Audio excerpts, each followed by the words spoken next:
Ya, baik ya. Saya ulangi kembali yang namanya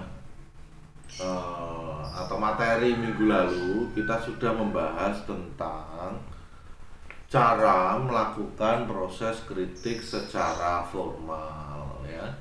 Dimana di dalamnya tadi sudah betul ya dikatakan oleh Rizal Sofiana bahwa di dalam proses mengkritik formalis itu terdapat 4 bagian tahapan dan ini adalah tahapan ya. Jadi kalau salah satu tidak dilakukan itu bisa dikatakan secara struktural itu cacat gitu ya. Jadi tahapan yang pertama adalah deskripsi, yang kedua adalah analisis formal, yang ketiga adalah interpretasi interpretasi ya. Tahap keempat adalah evaluasi ya.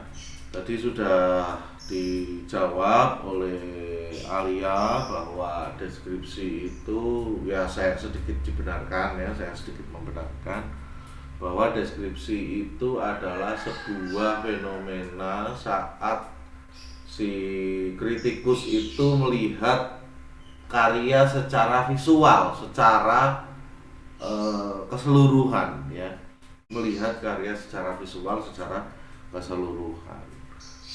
Jadi di situ ada ya nama seniman ya, kemudian judul karya, di situ ada ukuran ya, kemudian di situ ada unsur-unsur warna ya, unsur-unsur rupa, maaf, unsur-unsur rupa bukan unsur warna ya, unsur rupa. Kemudian setelah unsur rupa juga eh, di situ juga terdapat beberapa warna, beberapa garis ya, kemudian bentuk dan lain sebagainya, objek gitu ya. Itu adalah cara dalam melakukan pembacaan deskripsi. Nah, sekarang setelah deskripsi, ada yang masih ingat apa itu? Analisis, Pak. Analisis formal, Pak. Ya, Ayu Rahma, analisis formal itu apa? Ayu Rahma. Itu kayak menguraikan atau menjelaskan bentuk gitu, Pak. Jadi kayak tahap ini tuh udah seniman kritikus udah bilang kalau ini tuh bentuk objek hewan apa gitu. Ya, berarti tahapan analisis formal adalah tahapan di mana kritikus sudah bisa mendefinisikan tersebut secara jelas gitu ya. Sudah bisa mendefinisikan visual tersebut secara jelas, secara gamblang, dan bisa dipertanggungjawabkan melalui deskripsi tadi ya. Baik, Ayu Rahma, terima kasih. Tahapan selanjutnya adalah tahapan interpretasi. Ada yang bisa menjelaskan? Silahkan. Ya, izin menjelaskan, Pak. Ya, silahkan Carsita. Kalau interpretasi itu apa ya? Kayak si pengkritik itu mengemukakan arti dari suatu karya gitu loh. Ingin mengungkapkan? Mengemukakan arti dari suatu karya yang diciptakan oleh si seniman. Mm-mm. Ya, jadi sebenarnya ya, proses interpretasi adalah sebuah proses dilakukan oleh kritikus dengan tujuan ya, dengan tujuan untuk mengharfiahkan apa yang divisualkan oleh seniman gitu ya. Karena seniman itu basicnya adalah rupa ya, visualnya itu rupa, maka Anda di sini dituntut untuk bisa menjelaskan fenomena yang dibuat oleh si seniman tersebut secara tulisan gitu ya.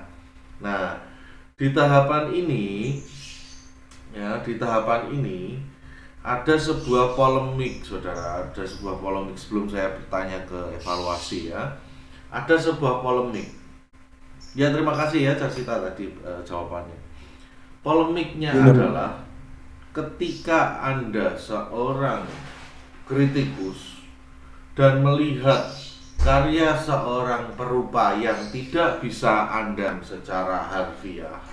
Misalkan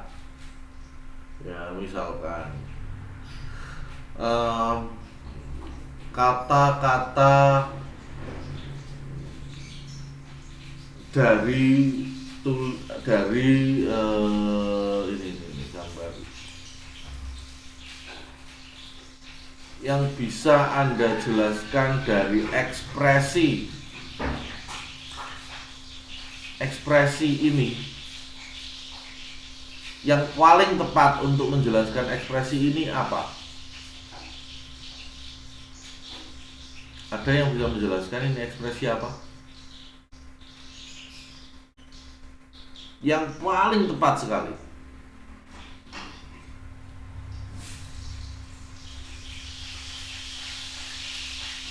Nggak bisa ya, sulit ya untuk untuk mendefinisikan maksud seniman secara visual itu terkadang sangat sulit, gitu ya. Sama seperti Anda, misalkan Carsita ingin melukiskan kasih sayang ibunya kepada dirinya, gitu ya. Ibu saya itu sayang sekali sama saya. Tapi itu digambarkan menggunakan lukisan berjudul Umi misalkan, tapi penggambarannya itu langit atau laut. Ketika seorang kritikus melihat itu, maka kritikus seringkali kesulitan dalam menuliskan sejauh mana rasa sayang ibunya Carsita itu ke Carsita. Mengukurnya itu sulit. Sampai di sini paham ya maksud saya ya? Ya. Maksudnya ketika misalkan ya, saya ini pacaran gampang benar ya. Misalkan Rizal itu suka sama Ayu Rahma misalkan. Saking sukanya, saking cintanya, Rizal itu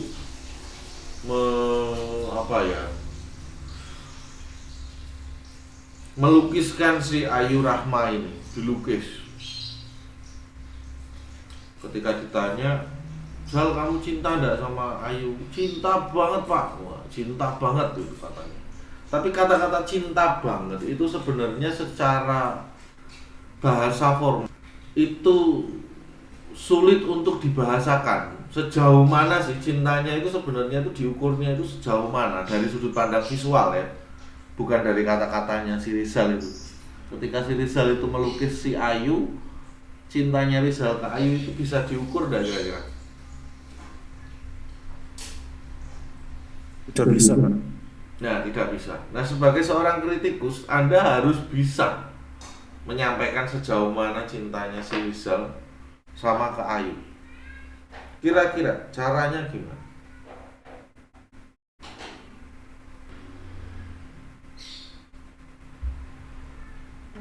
Ya. Ada yang bisa? Tanya ke kreatornya langsung, Mbak. Gimana? Tanya ke kreatornya langsung. Sekarang kalau misalkan kreatornya menjawabnya gini, saya cinta sama Ayu misalkan ini ya, saya cinta sama Ayu itu hanya pura-pura kok. Tapi sebenarnya di karya itu cintanya itu benar-benar terlihat asli. Ayo.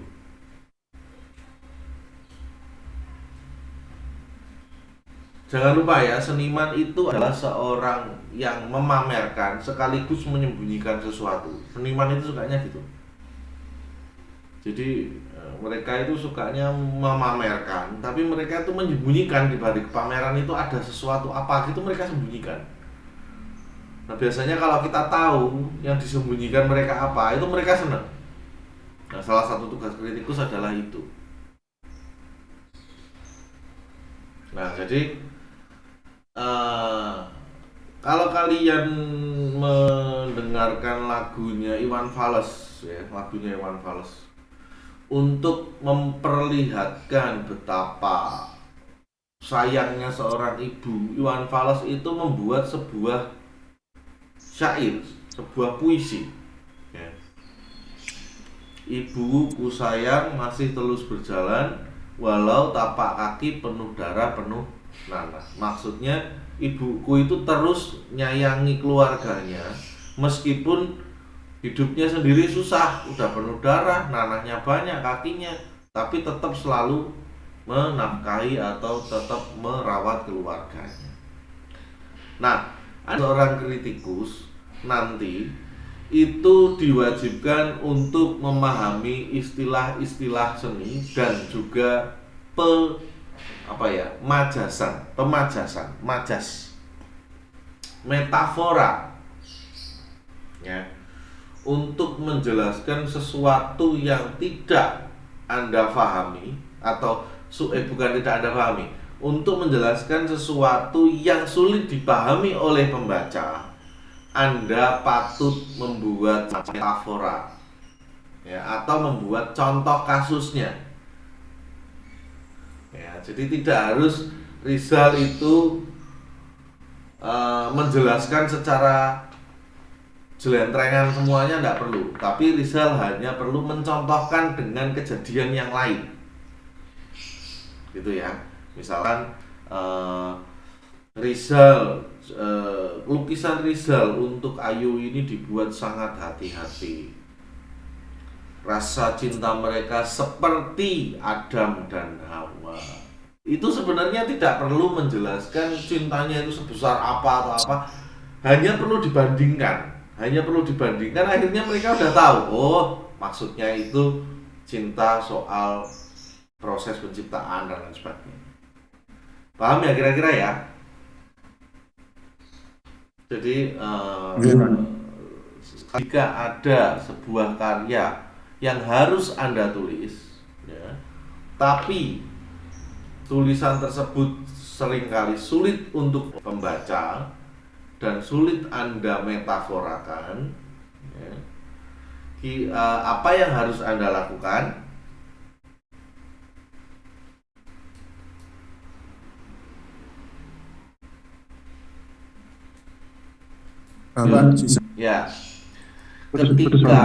Ya, ketika Anda sulit untuk menuliskan sesuatu, apakah suara saya kurang jelas?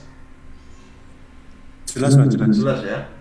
Ketika Anda sulit mengartikan sesuatu karena bahasanya mungkin tidak sampai ya.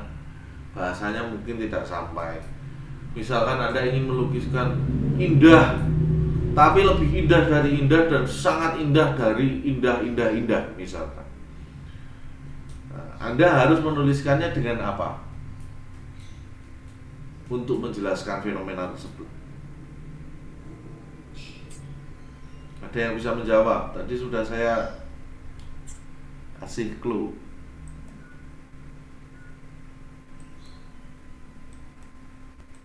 Membandingkan Pak. Betul, membandingkan ya. Misalkan indah, sangat indah, itu indah bagaikan di surga, cantik bagaikan bidadari.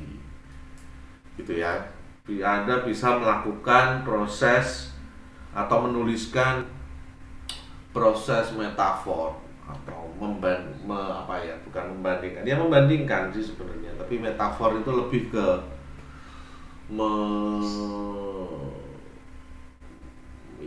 memajaskan dengan metafora gitu. Nanti silakan Anda buka ya, metafora itu apa.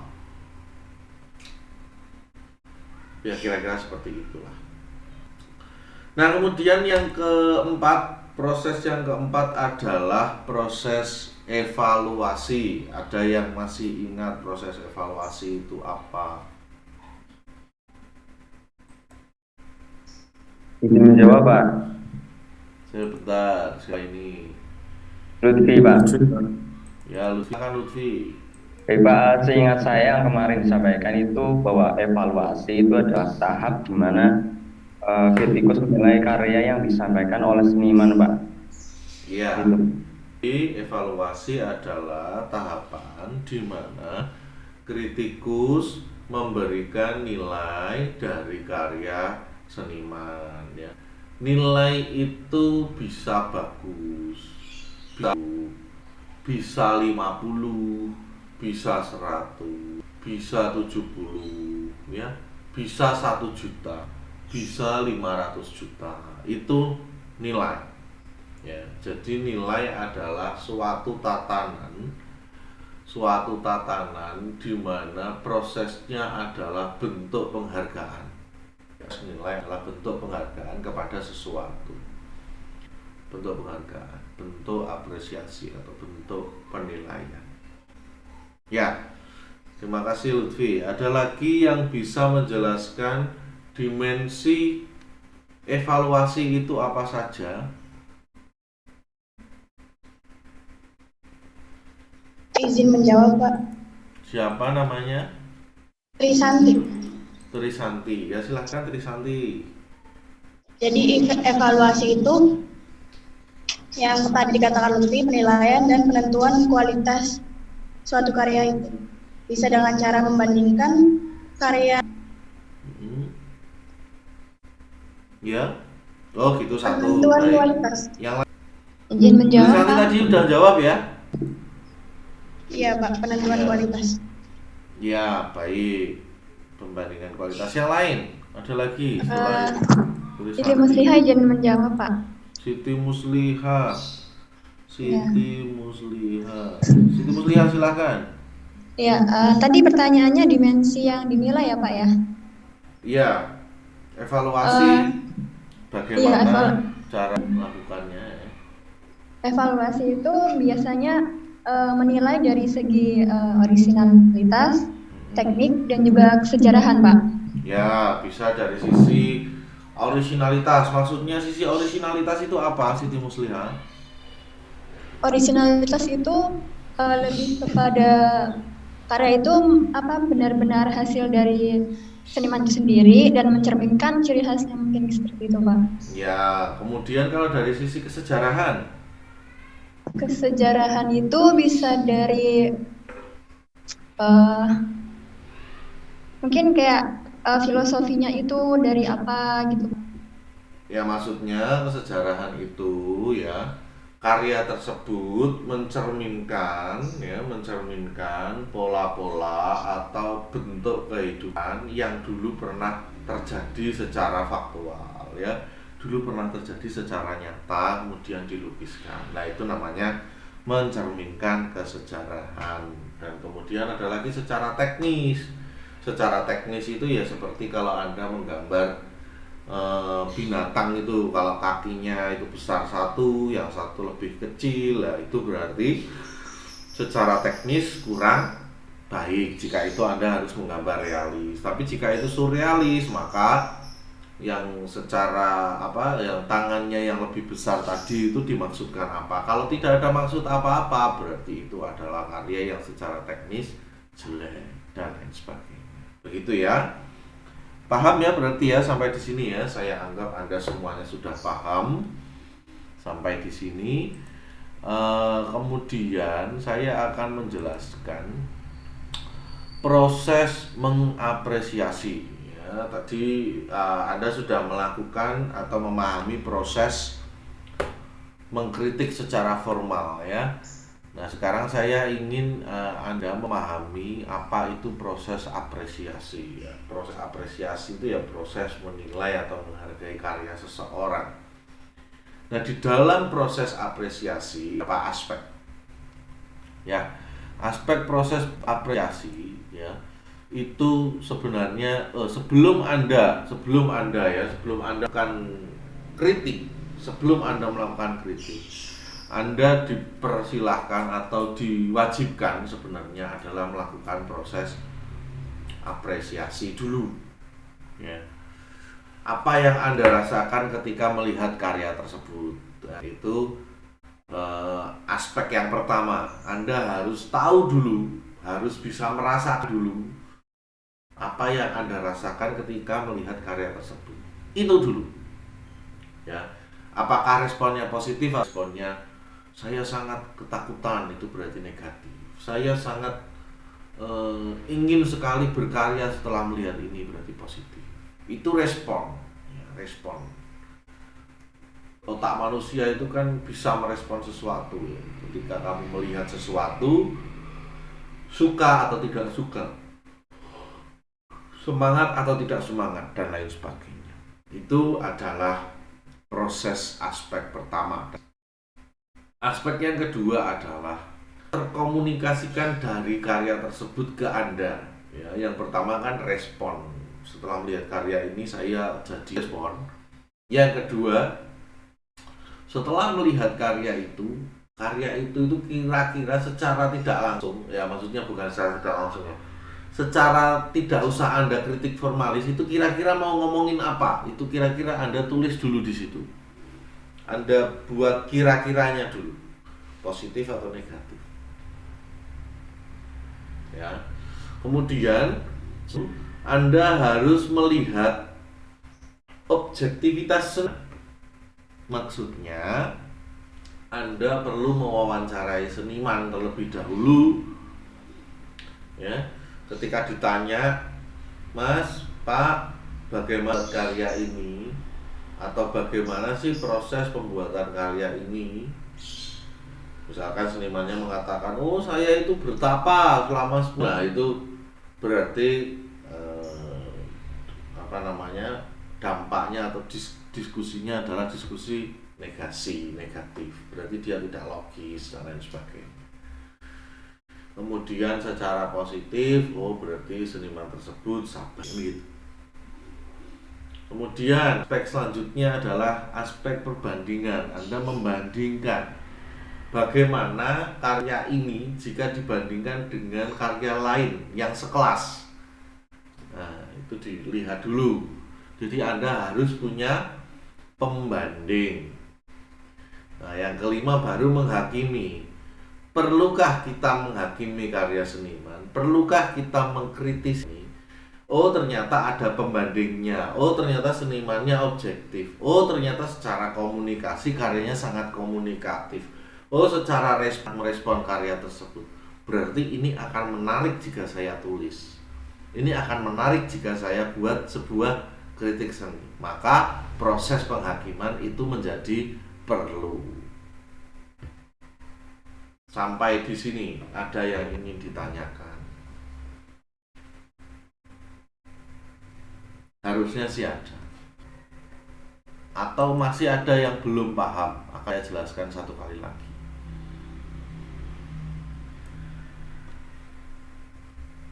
Sudah paham?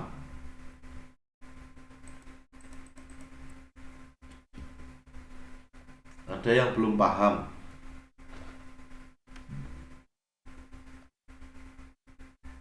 Aduh, kok diam semua, saya tidak tahu ini.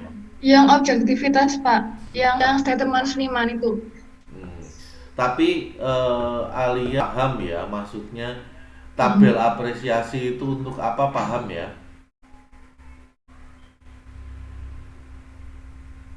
Tadi yang tanya siapa? Siti Musliha? Alia. Alia paham ya, tabel apresiasi ini sebenarnya untuk apa?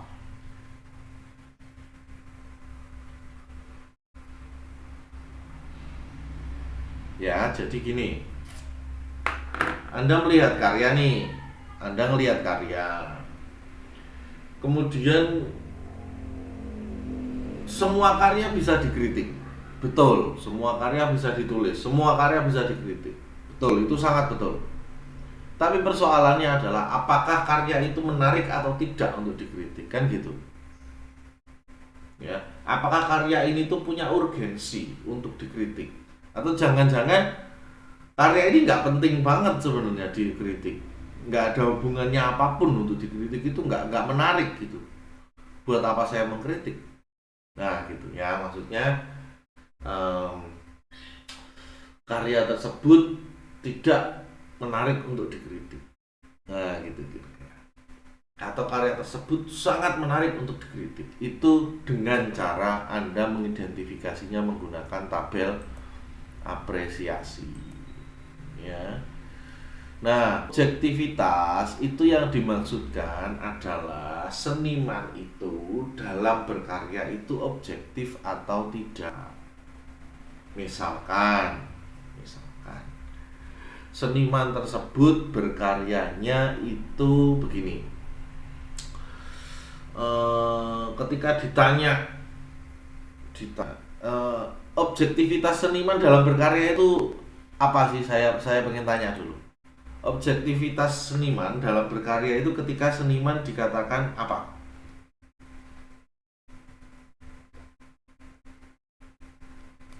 Seniman itu dikatakan objektif ketika seniman tersebut melakukan apa? Penelitian, ya.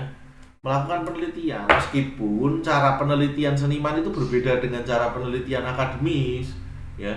Orang akademis itu apa? Diukur, ditulis, dibandingkan, kemudian distatistikkan dan lain sebagainya. Kalau seniman mah nggak perlu seperti itu. Seniman penelitiannya di mana ya? Di kucingan, tanya-tanya ke temennya, harga BBM naik, gimana nasib keluargamu misalkan. Kemudian si orang itu cerita, wah ya Allah keluargaku susah banget, keluargaku seperti ini. Lah kemudian itu digambarkan ke lukisan. Nah itu namanya senimannya objektif. Nah ketika seniman itu melukiskan ya kesulitan pangan di Indonesia, tapi ketika ditanya dari mana Anda berpikir seperti itu, saya mendapat ini dari ilham. Ilham itu saya dapatkan dari 3 hari 3 malam bertapa di Gunung Sewu. Lah itu berarti tidak objektif. Kira-kira paham Alia? Paham, Pak. Paham ya. Jadi objektivitas seniman itu dimana ketika seniman itu melakukan penelitian dengan cara seniman ya, dengan metode seniman, kemudian seniman itu melukiskan. Kira-kira kalau seniman itu penelitiannya adalah 3 hari 3 malam nginep di Gunung Kendil misalkan, kira-kira apa yang akan dilukiskan seniman di hari keempatnya?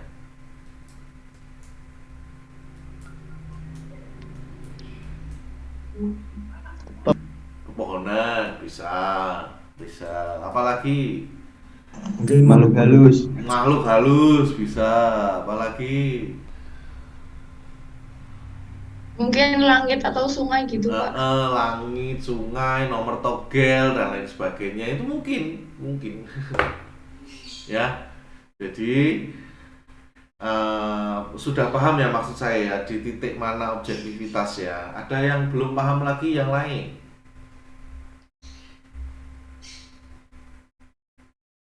Ya, saya anggap sudah paham. Berarti Anda sebelum melakukan proses kritik seni, Anda harus mencari ini. Ya, harus mencari ini dulu. Apa yang Anda rasakan gitu ya. Oh, saya merasakan adanya rasa yang sedikit mengganjal ketika itu misalkan. Berarti positif. Kalau tidak ada karya sama sekali berarti tidak ada yang kemudian komunikasi, apa yang terkomunikasikan dari karya, misalkan ada yang terkomunikasikan dari karya, Anda tulis di sini. Kalau tidak ada, tulis negatifnya. Kenapa tidak ada? Dan lain sebagainya. Sampai di sini paham? Pak, mau tanya, berarti secara nggak langsung itu tabel apresiasi itu buat menyeleksi karya, Pak? Betul. Tabel apresiasi itu sebenarnya adalah untuk menseleksi, bahasa gampangnya gitu ya. Tapi sebenarnya ya bukan proses seleksi juga, tapi melihat sejauh mana karya yang akan kita kritik itu penting apa enggak gitu. Kalau misalkan tiba-tiba Anda pengen membaca karyanya, misalkan ada pelukis dari itu yang Mr. Tukul jalan-jalan itu ya, siapa yang melukis hantu-hantu itu ya misalkan, tapi pendekatannya tidak objektif, kira-kira kamu mau nggak menulis itu? Males pasti gitu, pasti males karena pendekatannya nggak objektif. Berbeda dengan orang barat. Ketika orang barat itu melihat hantu dengan cara misalkan persoalan-persoalan metafisika dengan cara menggunakan teknologi-teknologi tertentu, itu maka objektivitasnya itu sangat objektif gitu. Dan jadi kamu juga bisa gimana ya, bisa ngelukis bentuk itu gitu loh. Misalkan ya, Ustadz yang hantu-hantu itu mengatakan di sini ada setan A, kemudian saya bilang di sini ada setan B, kamu lebih percaya mana? Nggak ada yang bisa dipercaya karena nggak ada buktinya.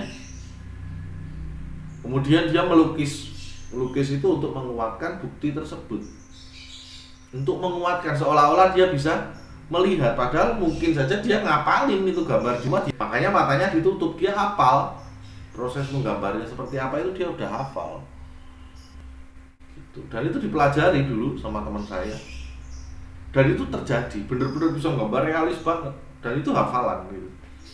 Makanya jangan sok kaget dengan hal-hal semacam itu ya.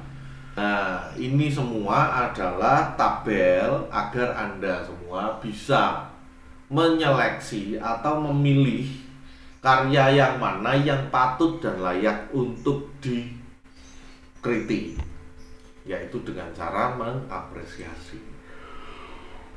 Nah, setelah Anda melihat wah, karya ini memang pas ini dikritik, misalkan ya, memang mantep ini untuk dikritik. Kemudian langkah selanjutnya yang harus Anda lakukan adalah menuliskan latar belakang karya. Yang pertama, medianya apa sih? Oh, ternyata menggunakan media cat akrilik misalkan. Lah, Anda di situ tuliskan mengapa harus akrilik. Kalau kan gambar tersebut itu juga bisa terwakilkan menggunakan cat minyak. Anda berpikir seperti itu aja dulu, ditulis aja dulu. Kenapa harus akrilik? Kemudian yang kedua, teknik. Melihat penggunaan teknik tertentu pada karya seniman. Misalkan contohnya ya, mengapa menggunakan teknik pointillis? Mengapa menggunakan teknik gores? Mengapa menggunakan teknik Dussel? Nah, dan lain sebagainya. Itu pertanyaan. Kemudian yang ketiga, melihat basis kekaryaan seniman. Misalkan ya, apakah karya seniman ini pengaruhi pola kehidupan kita sehari-hari? Misalkan ya, K-pop, Anda tahu K-pop ya, film Korea itu bisa sangat mempengaruhi kehidupan kita sehari-hari. Hanya dengan Anda melihat film Korea saja, Anda akan ikut-ikutan budaya Korea, pakaiannya Korea, gaya baju Korea, gaya rambut Korea, gitu kan? Nah, itu dari karya seni mempengaruhi kita. Nah, dari karya lukis itu kira-kira ada nggak sih ya keterpengaruhannya? Misalkan contoh karya ini karya yang sangat mempengaruhi di zaman 98 ya, di mana waktu itu Pak Harto lengser, digambarkan gegap gempita dengan seperti ini, kericuhan yang luar biasa. Nah, itu berarti karya tersebut memiliki keterpengaruhan dari basis karya kesenimanannya. Kira seperti itu ya. Kemudian ini ya, keterpengaruhan ini juga bisa ya. Ini arti yang pertama tadi ya, semacam itu ya, apakah karya tersebut itu berpengaruh. Arti yang kedua sebenarnya, apakah background seniman itu mempengaruhi gaya berkaryanya. Misalkan Rizal, mana Rizal? Saya di Ungaran, Pak. Di Ungaran ya, Ungaran itu dingin. Maka Rizal sering menggunakan warna-warna yang lebih redup, warna-warna yang lebih soft. Berarti ada keterpengaruhan background seniman di mana dia tinggal, itu mempengaruhi bentuk karyanya. Ya. Itu tadi background seniman, pemikiran yang kedua. Nah, untuk ini Anda gunakan yang kedua saja. Karena yang pertama nanti Anda akan sangat kesulitan, pengetahuan seninya belum terlalu rigid gitu ya. Baik, kemudian yang keempat, di mana ia tinggal? Seperti tadi saya tanya ke Rizal, rumahnya mana? Saya Ungaran Pak. Adakah pengaruh antara rumah dan bentuk karyanya? Misalkan tadi ya salah satunya adalah warna, mungkin yang lebih menonjol misalkan ya dataran tinggi, kemudian Rizal sering melukiskan gunung-gunung. Oh, berarti ada ini keterpengaruhannya, dia di dataran tinggi dan dia melukiskan gunung ya. Sama ketika kalian dulu menggambar pemandangan itu, walaupun Anda di desa gunung atau Anda di desa yang ada di laut, itu gambarkan pegunungan. Padahal pemandangan di laut itu seharusnya ya laut, ya perahu, ya nelayan kan gitu. Nah, itu yang dilakukan orang, kesalahan orang. Jadi di mana dia tinggal seharusnya di sininya sangat terpengaruh di mana dia tinggal.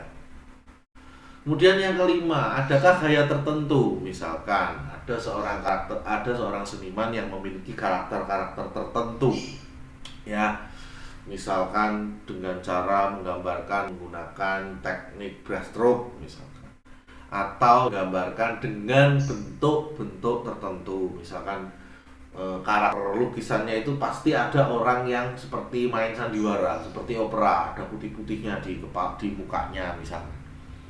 Apakah ada ya keterpengaruhan dengan karya seninya ya? Apakah dengan adanya karakter tersebut di karya ini, apakah mempengaruhi karya seninya atau hanya sekedar hiasan saja? Nah, itu Anda bisa Anda. Dan yang keenam, bagaimana perintisan karirnya seniman senior ya. Perintisan karir itu sama juga dengan Anda menuliskan biografi singkat. Misalkan Joko Peke adalah seniman yang lahir pada tahun sekian, dia berdiri atau dia hidup melalui seni dari tahun sekian, dia mulai karirnya dengan komunitas tertentu tahun sekian dan lain sebagainya. Itu ya. Jadi setelah Anda melakukan proses penyelesaian menggunakan tabel apresiasi, yang harus Anda lakukan kemudian adalah menuliskan tabel latar ya. Jadi latar belakang karya ini dibuat oleh siapa ya. Kemudian ini senimannya bagaimana, CV senimannya seperti apa, background karyanya background kesenimanannya seperti apa. Sampai di sini ada yang ingin ditanyakan?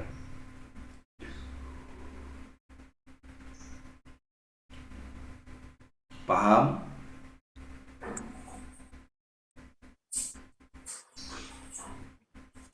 Ayo, ada yang ditanyakan?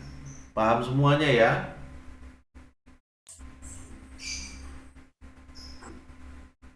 Saya yakin.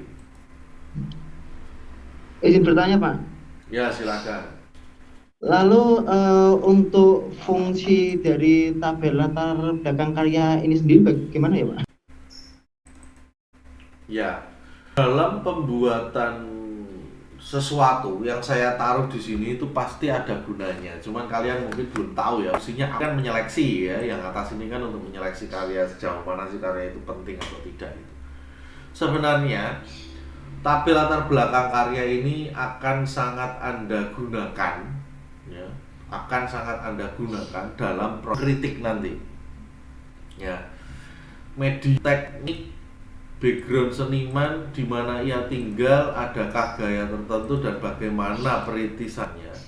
Ini akan sangat mempengaruhi penilaian Anda nanti. Contoh, ketika kita mengetahui medianya apa ya, dan tekniknya apa, maka kita bisa menuliskan di deskripsi, benar ya?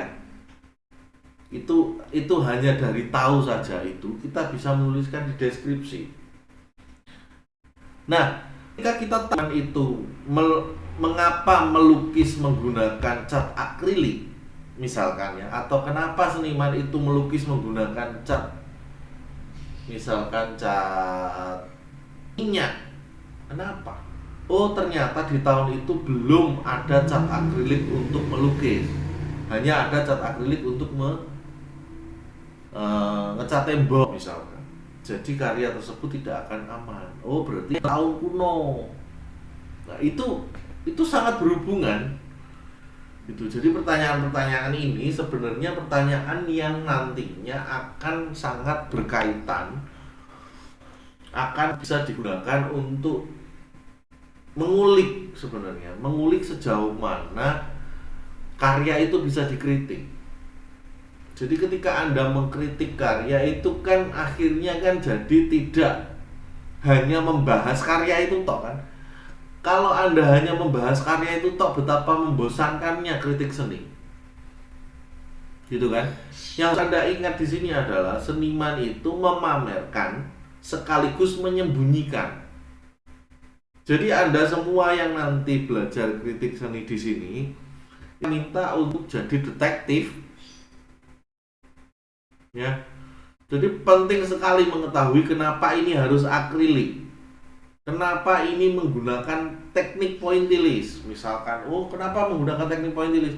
Karena lukisan saya ini tidak akan tersampaikan jika tidak menggunakan pointillis. Misalkan ya, dia menjawab seperti itu. Padahal Anda melihat jika tidak menggunakan teknik pointillis, lukisan ini lebih bisa tersampaikan. Berarti nanti dievaluasi Anda bisa menuliskan sejauh ini teknik yang paling efektif untuk membuat karya dengan jenis ini. Seharusnya seniman bisa menggunakan teknik dengan teknik misalkan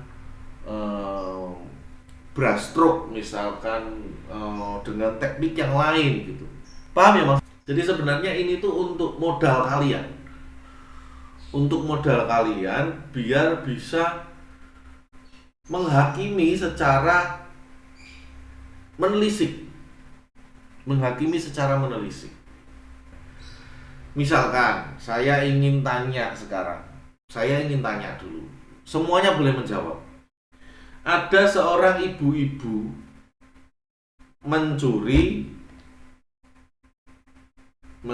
mangga untuk anaknya yang masih kecil dan sakit demam. Kemudian ibu-ibu akan ke polisi. Yang salah siapa? Anda sebagai anggap saja hakim, Anda harus menghakimi, Anda harus menilai yang salah siapa.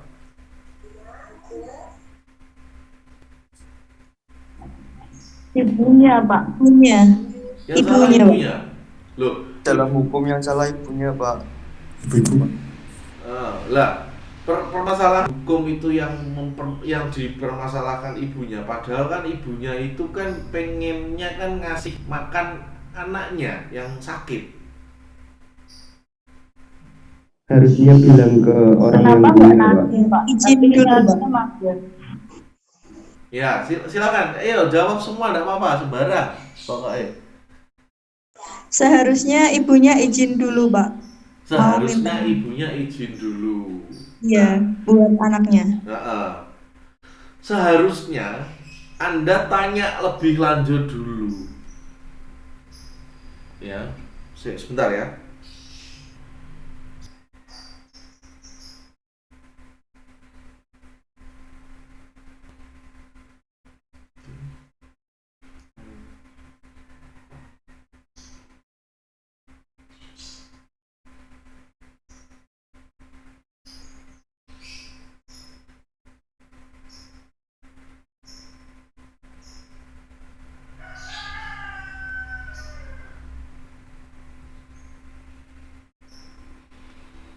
Nah, harusnya Anda tanya dulu tadi ke saya. Harusnya Anda mengkonfirmasi ulang ke saya. Ibunya namanya siapa, Pak? Misalkan ya satu. Ibunya namanya siapa, Pak? Ya kan? Kalau Anda nggak tahu nama ibunya ya mungkin saja si hakim itu memutuskan salah atau tidaknya itu berdasarkan politis. Misalkan ibunya itu adalah Megawati, yang dicolong itu adalah SBY, mangganya SBY yang sakit, misalkan Puan Maharani misalkan. Nah, kalau Anda lihat seperti ini, berarti kan ada motif SBY selain belum tentu SBY itu memenjarakan atau menyalahkan ibu-ibu tadi karena mangganya. Mungkin ada motif lain gitu kan. Harusnya kan Anda kan punya pemikiran seperti itu. Harusnya Anda mungkin juga tanya, di ngambil itu bayar apa tidak? Kan harusnya Anda tanya, oh ngambil itu kan belum terus nggak bayar. Harusnya kan Anda tanya. Kemudian Anda tanya, ibu-ibu tadi kaya apa tidak? Kan saya kan hanya ngomong ibu-ibu tua yang anaknya sakit. Ibu-ibu itu tadi kaya apa tidak? Atau mungkin saya tadi mungkin udah ngomong miskin, oke lah. Ibu-ibu itu semiskin apa misalnya? Ya, seharusnya Anda punya pemikiran itu dulu. Ahli hukum, kalau Anda langsung memutuskan yang salah ibunya, wah kacau balau itu. Hukum itu memang moto peteng. Hukum itu memang apa yang ada di undang-undang itu letterlock seperti itu betul. Tapi ingat, yang membuat hukum itu manusia, dan manusia itu memiliki hati nurani. Ya, jadi diingat-ingat, Anda harus memiliki ini semua dulu. Ya, harus berpikir objektif, harus mencari dulu semua apa yang perlu Anda gali dulu semuanya sampai benar-benar yakin Anda bisa menulis ini. Paham ya kenapa tabel latar belakang karya ini harus Anda tuliskan? Masih ada yang ingin ditanyakan?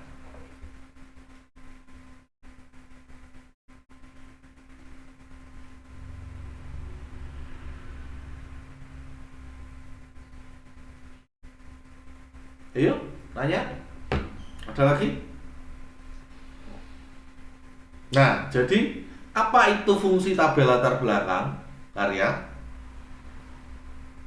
Untuk apa? Menjustifikasi secara lebih objektif. Ya, untuk menjustifikasi secara lebih objektif, tapi intinya untuk menggali informasi ya sebenarnya ya. Tabel latar belakang karya ini ditujukan untuk menggali informasi lebih banyak. Sebagai seorang detektif, Anda harus mencari informasi sebanyak-banyaknya. Jangan dulu menghukumi, jangan dulu menjustifikasi. Anda cari dulu informasi sebanyak-banyaknya.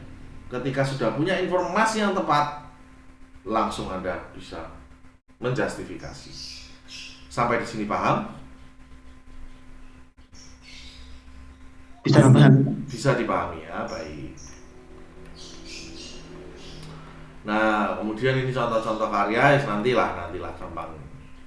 Sampai di setelah tabel itu sekarang bisa proses proses kritik seni, gitu ya. Kritik seni itu ada 4 ya, sampai evaluasi. Tapi bagi saya secara perspektif, satu tahapan lagi yang harus Anda lakukan, yaitu tahap ya. Itu seringkali tulisan yang membosankan gitu ya, banyak membosankan gitu. Jadi Anda harus punya setidaknya 1 paragraf simpulan dari seluruh apa yang Anda bahas. Nah, saran saya sebelum melakukan deskripsi, sebelum menganalisis form, sebelum bisa membuat tabel dulu sebelum menulis ya. Sebelum menulis Anda bisa membuat tabel dulu. Di dalam deskripsi ukurannya apa saja, caption lah ya, katakanlah ya, captionnya. Caption itu kan ukuran, kemudian dibuat tahun berapa dan lain sebagainya, itu caption. Kemudian nama seniman termasuk ya. Kemudian di sini misalkan ada objek kanan, kemudian di sini ada objek kiri, ya. Objek kanan itu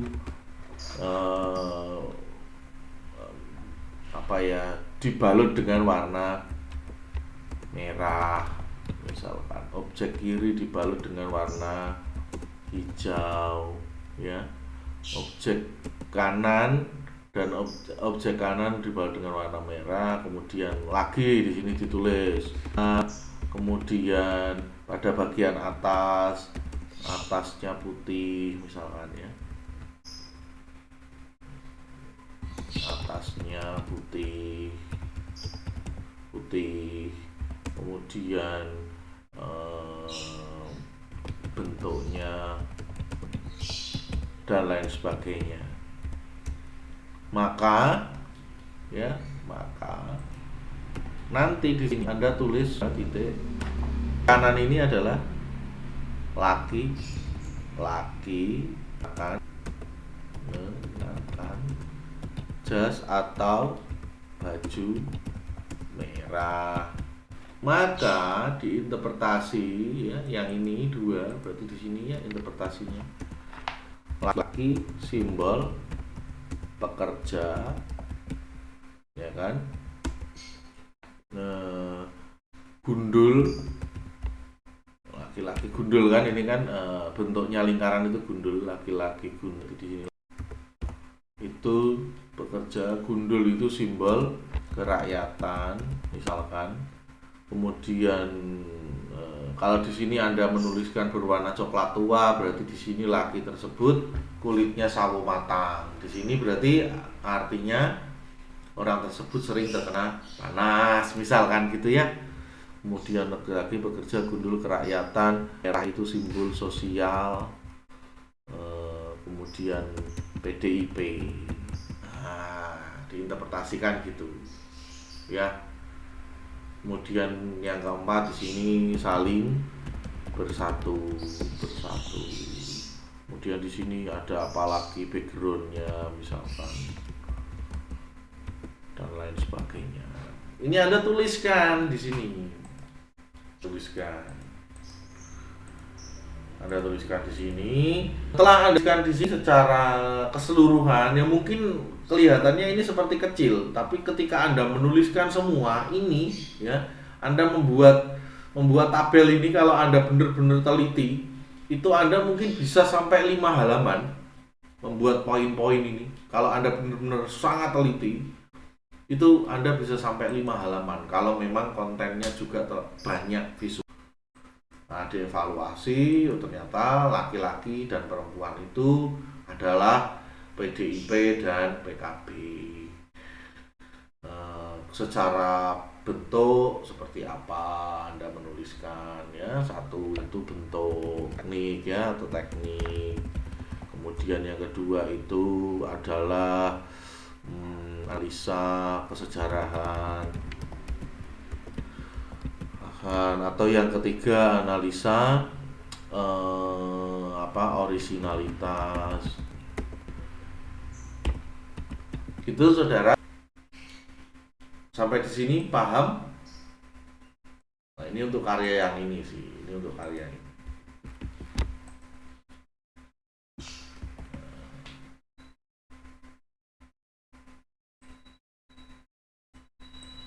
Ini untuk karya ini. Misalkan seperti ini. Ini kan baru satu, ya, baru satu. Di sini banyak objek yang kiri apa saja, gitu kan. Ternyata di nomor 2 itu kamera dan lain sebagainya. Oh, itu adalah laki-laki gundul yang mengenakan jas atau baju berwarna merah. Interpretasinya, oh, jadi laki-laki itu simbol pekerja, gundul itu simbol kerakyatan. Rakyat itu adalah simbol ini dan lain sebagainya. Paham sampai di sini? Paham, Pak? Paham, ya, baik. Jika saudara sudah paham, saya minta untuk minggu depan, ya, untuk minggu depan, silahkan saudara. Ini semua nanti akan dapat tugas, tapi tugasnya itu nanti sebelum saya mengajar, ya, sebelum saya mengajar, itu nanti 4 orang tersebut, Ya, silakan. Putus-putus, Pak. Oh, Mas Bu. Apakah sudah jelas? Putus. Jelas. Mungkin sinyalnya. Iya. Nanti saya coba untuk ini kan saya rekam, nanti saya masukkan ke Elena ya. Jadi nanti silakan Anda bisa mengakses di Elena. Jadi gini nanti sistemnya. Ini kan pertemuan ke-6 ya, Saudara. Pertemuan ke-7 nanti Anda sudah mulai persiapan untuk melakukan ujian tengah semester ya. Nanti pertemuan ke-8 Anda melakukan ujian tengah semester. Pertemuan ke-9 sampai akhir ya, itu berarti ada 8 kali pertemuan. Itu nanti akan Anda gunakan ya. Itu dari pertemuan 9 sampai pertemuan 9, 10, 11, 12, 13, 14 pertemuan ke-15 kita akan melakukan presentasi ya. Jadi sebelum saya mengajar saya akan memberikan waktu 20 menit bagi masing-masing kelompok untuk mempresentasikan karyanya ya. Karya maksudnya mempresentasikan kritik seni atas karya tertentu ya. Tentu saja nanti ada berbeda-beda yang harus Anda nilai ya. Ada kritik seni formalis, nanti ada kritik seni holistik, ada kritik seni sosialis, ada kritik seni surrealisme dan lain sebagainya, nanti akan saya ajari.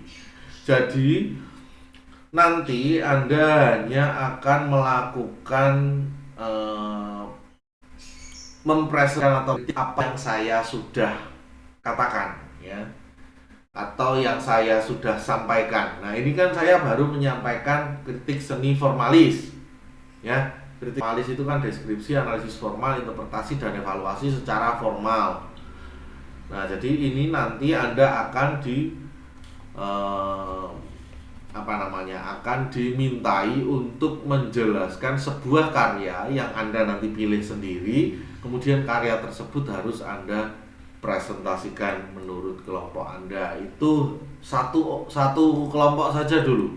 Saya berikan contohnya ya, yang untuk ke depan.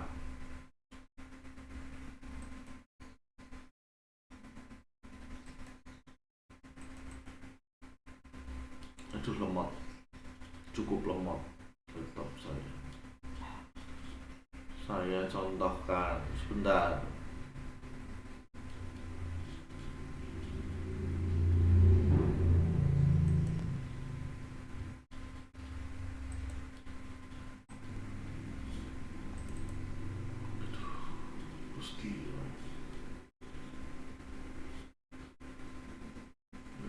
Tabel proses saya yang tadi saya dulu ya, saya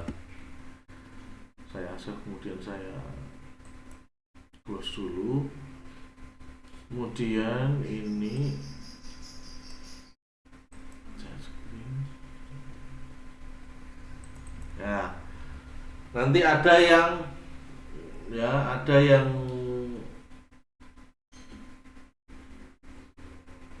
kritik seni sebagai ya, ada yang mempresentasikan kritik seni sebagai instrumen, ada yang mempresentasikan kritik seni sebagai ekspresi dan lain sebagainya. Pokoknya nanti saya akan meminta 4 orang anggota tersebut untuk membuat satu rangkaian proses kritik seni ya. Ya rangkaiannya apa ya, tadi itu membuat tabel-tabel itu, membuat tabel apresiasi ya, membuat tabel belakang karya, dan membuat tabel kenangan.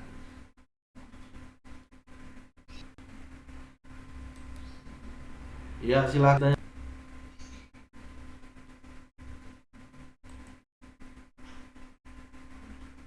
Ada?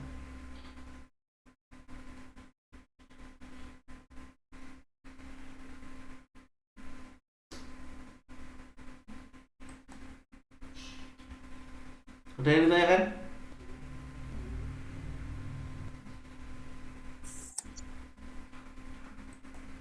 Silakan. Tidak ada. Sudah paham ya? Baik, jika sudah paham, Saya mulai dari setelah UTS ya. Saya mulai dari minggu depan saja. Jadi minggu depan ada yang kira-kira kelompok yang sudah siap untuk membuat presentasi tentang karya menggunakan teknik formalis. Atau saya tunjuk?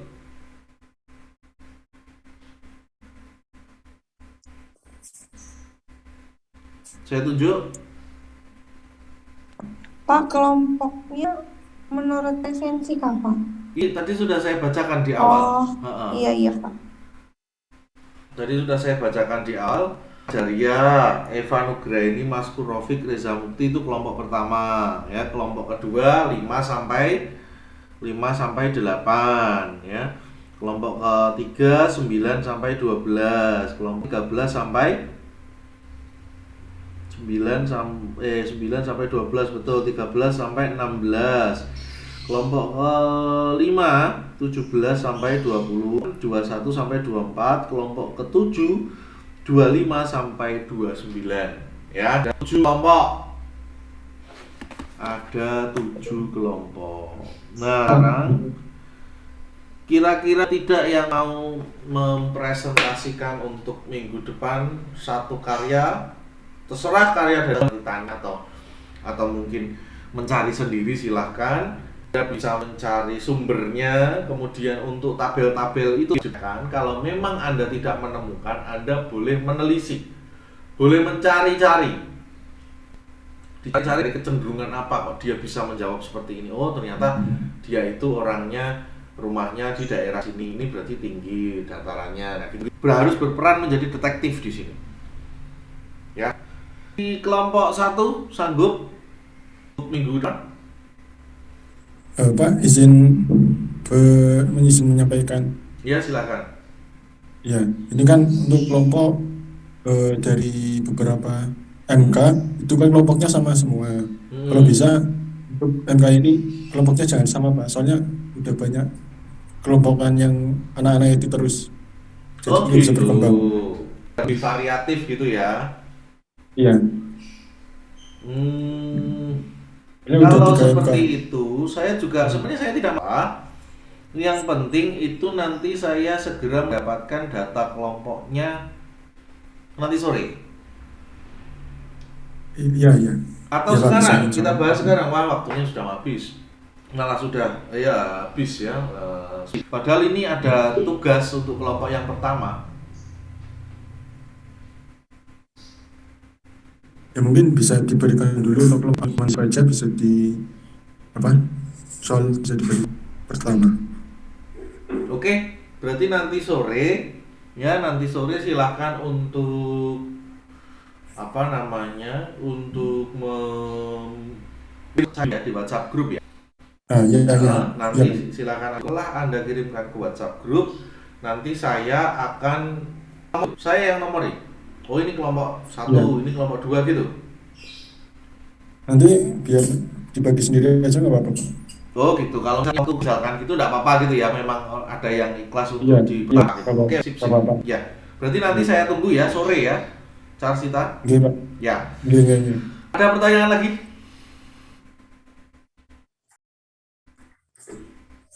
Tidak ada ya? Tidak ada. Baik, jika tidak ada saya lakukan analisasi. Yang pertama Ayu Rahma Fajaria hadir, Eva Nugraini, Mas Kurofik hadir Pak, Reza Mukti hadir Pak, Jimmy Supena, Alia hadir, Gagas Prakoso Hadir Pak. Miftahul Jamar hadir Pak, Siti Musliha hadir, Faradila Hadir Pak. Meriska Hadir Pak. Ida Lutfiana hadir Pak, Santi hadir, Agnes Oktaviani Pak. Alif Bimantara Aji hadir Pak, hadir. Lutfi Maulana hadir Pak, hadir. Rahmatia Aini Hadir. Erna Retno Ningtyas Alivia Hadir Pak. Nabila Husnul Hadir Maulida Pak. Rizal hadir, Alvina Hadir, Pak. Putri Arti Dewi, Siti Amrina, Hadir, Pak. Hadir. Arti Dewi ya? Nggak tahu. Oh enggak tahu, oh Siti Amrina yang hadir. Baik, Nila belum hadir. Nia hadir. Baik.